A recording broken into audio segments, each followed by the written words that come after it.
Welcome back to another episode of the Girl Stop Playing podcast. It's your favorite homegirl, Koereyelle, here to encourage you to stop playing with your potential and start working for what you want in life and in love. You already know that I believe you can make the money and you can get the honey. You can have it all as long as you are willing to work. And it is my goal to bring you the information and the conversations to help you do just that. And before we get into this week's solo sermon that is going to snatch some edges, okay? I'm just giving you a little warmer, putting my disclaimer out there. But if you have not heard about my brand new podcast plug, course, and community, I want to definitely encourage you to check it out by logging on to getpaidwithpods.com. Getting paid with your podcast is not only doable, but it is going to be a necessity if you are an entrepreneur who is consistently looking for exposure, which all of us are. I believe that podcasting is the wave of the future. I think that these major media companies that are signing these multi-million-dollar deals, they are obviously in agreement that podcasts are the wave of the future. And so if you have been trying to figure out how in the world can you get more clients and make more sales without having to rely on the social media struggle, then I just want to encourage you to start incorporating podcasting into your marketing strategy. And I'm teaching you inside of this 8-week self-study course how you can decide what topic you want to talk about that's relevant and relatable to your offer, what it is that you're actually selling, how to set up your podcast, how to utilize my favorite platform that actually distributes your podcast to multiple audio platforms, whether it's Apple, Google, Stitcher, Spotify. It literally does all of the work for you with the click of a button. I'm teaching you how you can actually monetize your podcast from the very first episode, okay? Don't believe that you have to wait until you've recorded 100 episodes to start making money. I'm literally giving y'all the keys. I'm sharing the secrets. I'm sharing my lessons learned and all of the ways that I've missed out on money since launching my first podcast in 2015. So if you have been sitting on the fence trying to figure out whether or not podcasting is for you, definitely want to encourage you to join me inside the podcast plug course and get access to the community where I am going to be able to hold you accountable, support you as you launch your show, and give you strategies for how you can sustain success. So check it out. The link to enroll is down in the notes and in the show description if you happen to be watching on YouTube, or if you're listening on Apple or iHeartRadio or wherever you love to tune into your favorite podcast, just check out the show notes for a link to access that. Again, this week, I'm going to just go ahead and put it out there. Don't cancel me, y'all. But we got to talk about this strong woman struggle. And now I know that the majority of my audience is Black women. So I'm talking to you when I say that a lot of us were raised to believe that our power comes in our strength, that, our strength is something that we should wear as a badge of honor, that if we're not doing it all, we're not doing enough. If we're not struggling to show how strong we are, then we are somehow weak. And this week, I want to actually dispel this myth because I think that your need to be so strong is what is keeping you so stuck. Okay. And it's not your fault. It's probably all that you know. We hear a lot of times about like the negative side and how many people are being raised in single parent homes and how a lot of these issues that we're struggling with right now are, a result of a single parent home. I don't have that experience. That's not my experience. I grew up with 2 parents, but guess what? My mother and my father both showed me in different ways from different perspectives why I needed to be strong. And so I believe regardless of whether you grew up with a single mother, a single father, or in a 2-parent home, you were probably left feeling like you had to figure things out on your own. Like you never wanted to be in the position where you needed somebody else. You never wanted to be in the position where you had to rely on someone else. And while I do believe that it is a positive to teach our children to be self-sufficient, I also think that we do our kids a disservice when we only push independence independence, and we never even consider or have a conversation about interdependence. And as a happily married woman who, despite the happiness, still struggles currently and consistently to let go of the strong woman, independent woman, boss chick mentality, I'm now realizing the disservice that my parents did in not ever talking about the need of interdependence. And when you get into a relationship, if it's a healthy relationship, you all are going to be interdependent on one another. That means that together, both of us are bringing something different to the table. Right? We are, I'm a movement by myself, but I'm a force when we're together. We're both bringing something to the table that the other needs and that our children can benefit from. But if I believe that I got everything and then you're coming to the table thinking that you got it all, there is no partnership. There's no need for collaboration. There's no need for us to come together and have a meeting of the minds to figure out how we can take our family to the next level if we are not able to work together. And so it's not your fault. It's all that you know. But it's time for you to learn something new, okay? It is time for you to stop using your parents and how you were raised as an excuse for why you are the way you are. One of the biggest disservices, I don't know if that's a word, but a big disservice that you could be doing to yourself is leaning into this mentality of like, take me as I am. Well, this is how I've always been. This is why I've been this way, and you just have to accept me as I am. That is not the case. And the man that you truly deserve and desire, he's not going to be willing to put up with that. And so a lot of the baggage that comes along with being this strong woman is probably what's keeping you from aligning with a strong man. Now, I come from a family of self-proclaimed strong-ass women. Okay, I'm talking about the type of women who pretend, not only do they pretend like they don't need a man, but they really act like they don't want one. It's almost to the point where wanting a man or showing up with a man at a family function is like frowned upon. It's like we don't talk about it, don't ask, don't tell type of thing, to the point where people will show up with children, right? Or a pregnant belly, expecting a child, and nobody's even met a boyfriend. Nobody's even heard about somebody that you're in a relationship with. And so it's almost seen as normal to have kids, but it's abnormal to have a partner. And I realized early on that this was dysfunctional, right? I've always known for as long as I can remember that I wanted to be a mother, but guess what? I also wanted to be a wife. And I've been very vocal, very transparent, and very honest with that desire, not just personally, but publicly. I've been talking about it. I had the Single Wives Club where it was the entire mission behind that movement. How can I prepare as a single woman to become a wife? And so I knew that if I wanted something different, I had to be willing to do something different. I was not willing to just be another single mother because I thought that I was strong enough to do it all.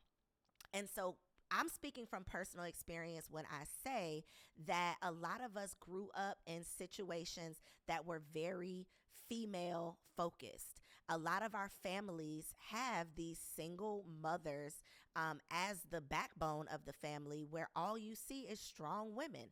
And in my situation, even the women who were in relationships who may have had a husband or a boyfriend, they seemed, this is from the outside looking in, even though it was a close outsider, they seemed like they were the dominant one in the relationship. So even the people who were an example of, a couple, they did not necessarily, that wasn't what I wanted. I don't want a man that I can dominate or that's going to allow me to dictate to him. That's not sexy. That's not attractive. That ain't what I want.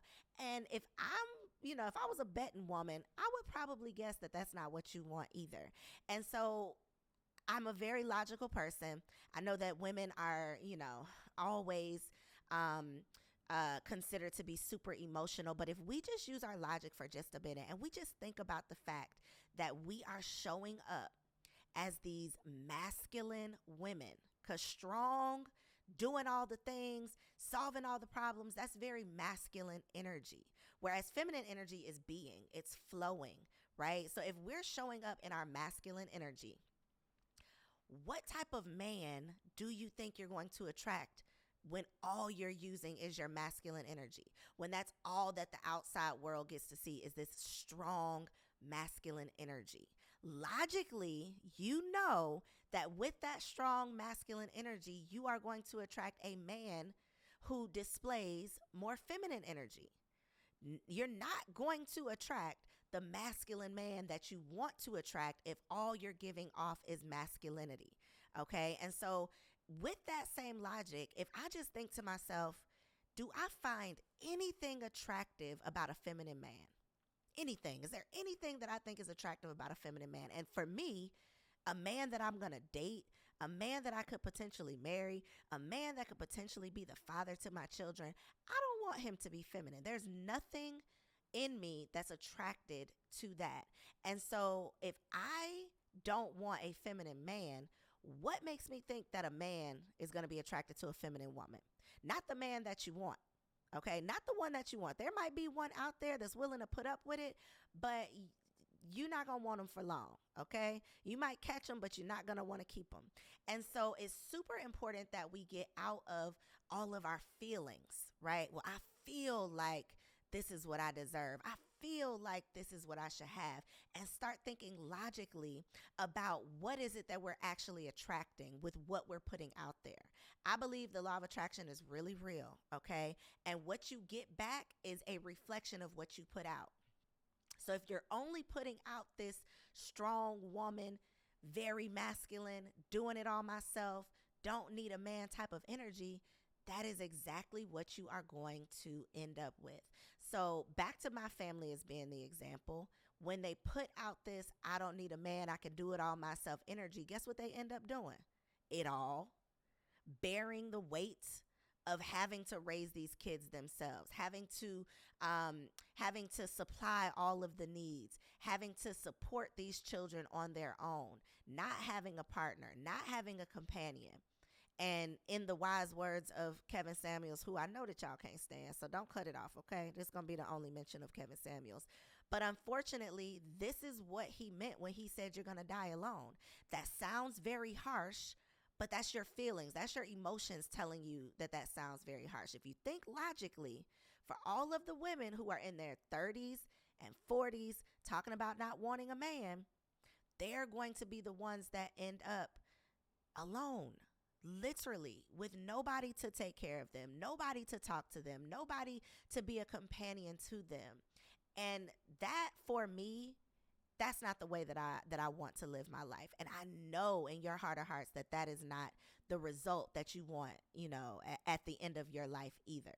We are humans. I don't care how strong you have proven to be. We desire companionship and we deserve partnership. And so I want you to just forget about who you have been taught to be and ask yourself, who is it time to be? We can't, as grown-ass women, continue to blame our childhood, continue to blame our parents who probably did the best that they could, continue to blame, what we saw and what we heard for how we are acting right now. At some point, we have to take accountability. At some point, we have to gain a sense of self-awareness and figure out, why do I keep ending up with this result? Well, you're getting to this result based on what you're putting out there. And so what are you putting out there? Because if you are operating in your masculine by showing up strong, you're probably missing out on an opportunity to live the life that you deserve. Because the strong woman misses out on being nurtured because she appears to have it all. Where does a man fit into that equation? A man wants to protect you. He wants to provide for you. But if you are acting like you can protect yourself, I got it, I don't need it. You're acting like you can provide for yourself, I got it, I don't need it. What role does a man play in that? A masculine man. Because again, a feminine man might be okay with you protecting him and providing for him. But a masculine man he can't get in where he fits in if you got it all. If you don't need him for anything because you are providing everything, there's no wonder why you're not attracting the man that you actually desire. The strong woman doesn't get to experience the soft life because she's used to being so hard. Again, I am a former strong ass woman. I ain't no strong ass woman no more, y'all. Okay? I need help in life. Life is hard. I have proven to myself that I can take care of myself. I have proven to myself that I can do the thing. But guess what? Please, Lord, let my man come on in here and support me. I tell him all the time, I need help in life, baby. I am a damsel. Now, I'm not in distress, but baby, help me, please. So, soft life me. Okay, it's one thing to say and post all day that you want to live this soft life, but if you are putting out this tough girl, strong woman, boss chick, hard energy, there's no space for softness. The strong woman also, she usually doesn't get an opportunity to rest. She doesn't get an opportunity to rest because she's built a life that requires her to do so much. So again, living in your masculine is the doing energy. I got to do this. I got to get this done. I got to accomplish that. So you don't get to rest. You don't get to take a break because you've literally built a life that requires you to do so much. The strong woman usually doesn't get the love that she deserves because she's not showing the love that she has for herself. Showing love, being love, that's very soft, feminine energy. If you are never tapping into that femininity, you're probably not showing yourself love. And the man that comes along and sees that you are not even loving yourself, he has no reason, no incentive for showing you love because you ain't even giving yourself love. So why should he come along and do something that you're not even willing to do for yourself? The strong woman only demonstrates what she does and not who she is. The strong woman is the one who is always bragging and boasting about her degrees and the money that she earns, right? The things that she's accomplished. Very masculine energy. The masculine man that you truly desire does not care about your accomplishments. Not that he doesn't care, but that's not what he wants you for. He might be proud of you, but that's not why he's going to pick you.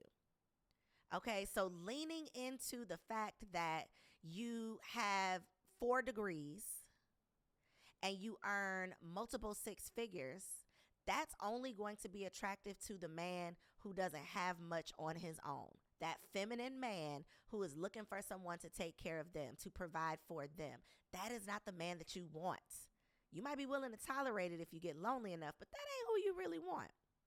So for the man that you actually desire, you have to ask yourself logically, what does he desire? It's not just about what you want, but what does he want? Logically, what makes sense? Does the strong, wealthy man that you desire really truly care about your wealth? Now, he probably don't want a scrub. He wants somebody who can bring something to the table, but he don't want you showing up talking about you bought the whole table. That's not going to be attractive to him. The strong woman is usually afraid to be vulnerable because she sees it as a sign of weakness. Strong women think that their strength is in being strong. But really, vulnerability is a strength. Vulnerability is a superpower. Being able to be vulnerable in your feelings, to talk about what has hurt you, to talk about the things that you've gone through, that is a sign of strength. And that's what attracts a man to a woman. Knowing that you are able to be vulnerable, knowing that you truly have feelings, knowing that you could be the person who he can trust with his children. But if there's no vulnerability, if there's no softness, you're not going to attract the man that you desire. The strong woman typically turns off masculine men because, again, she is operating in her masculinity most of the time. And 9 times out of 10, when you are tapping into that femininity, it's around other females. So the men don't ever get to see it. It's like you want to hide your femininity until you get them, and then you'll show them who you really are. Then you'll let your guard down. But that's hustling backwards. He has to see your femininity before he's even interested in taking it a step further and really learning you and courting you and seeing if you are the type of woman who can become his wife and the mother of his children who he wants to partner with and do life with. You can't be so guarded, so strong, hiding all of your feelings, not being willing to be vulnerable until, because the until probably isn't going to come. He's probably going to get frustrated, and he's going to put you in this category of strong woman who don't need no man, because only your female friends get to see your femininity. You cannot reserve your femininity for other females and then wonder why men are not attracted to you. So for my strong women out there, I want to encourage you to not play yourself out of your position. If you truly feel that you were born to be a wife, don't play yourself out of your position because you are leaning into your strength, because you're uncomfortable in your femininity. Don't miss out on the man that you desire because you don't even realize what you deserve. Don't miss out on the experience, on the life that you desire because you're busy trying to do it all. You better let a man come up in here and help you. It is like, I don't know what type of honor or award or recognition you believe you're going to get for doing it all and being able to manage and maintain it all. The reward for that is stress, and stress will kill you. Strong woman life equals stressful life. Okay, we're trading in our strength for softness in 2023. So 2 things that I want you to do so that we can trade in that strength for softness. The first thing I want you to do is assess yourself. All right. And it's a struggle for a lot of people because a lot of people don't want to look in the mirror. A lot of people don't want to get down to the true essence of how you're showing up, of who you are, and of who you need to become so that you can get the results that you actually desire. You can't keep using the excuse that this is how I was raised and I don't know any better and this is what my mama taught me. Okay, but what are you willing to teach you? What are you willing to teach you? I believe in the be, do, have principle. So who do you need to be so that you can do what you need to do in order to have what you want to have? Most strong women want to do, thinking that that's going to lead them to being the person, to having the thing. That's not how it works. You have to become the person, become the woman who does the thing, and then you'll be able to have the life that you want to have. Then you'll be able to have the experiences that you truly desire. So take some time to assess yourself. Where did this thought of having to show up strong, where does it stem from? Who taught you that? Consciously, subconsciously, directly, indirectly, who taught you that? What did you grow up seeing? I never had anybody, any of my aunts tell me you shouldn't want a man, but their actions, their words about what they wanted, what they desired, that's what it taught me. Indirectly, that's what it taught me. What I overheard them talking about was the fact that they were doing it all. What I saw them doing was it all by themselves. So where are the roots of this strong woman that you have become? And after you've taken time to assess yourself, I want you to take some time to write out your desires. Don't spend so much time thinking about what you don't want that you never give yourself an opportunity to start thinking about what you do want. Spend some time daydreaming about the life that you desire. Spend some time thinking about what it is that you truly want, what feels good to you. Again, strong women are usually, in their thoughts, but they're not in their emotions. They're not feeling anything. So what feels good to you? What feels right for you and your life? Outside of what you see on social media, outside of what your family says, outside of what you've seen growing up, what feels right for you? Because what you focus on is what you're going to attract more of. It's time to let go of that strong woman struggle. It's time to embrace the soft life that you were born to live. It's time to start reaping the rewards of truly being a feminine woman who can attract and align with a masculine man. The struggle ends here, sis, but it comes down to you making the decision to become the woman who does the thing so you can have the life that you deserve. I love you. I got nothing but love for you. And I'll see you on the next episode.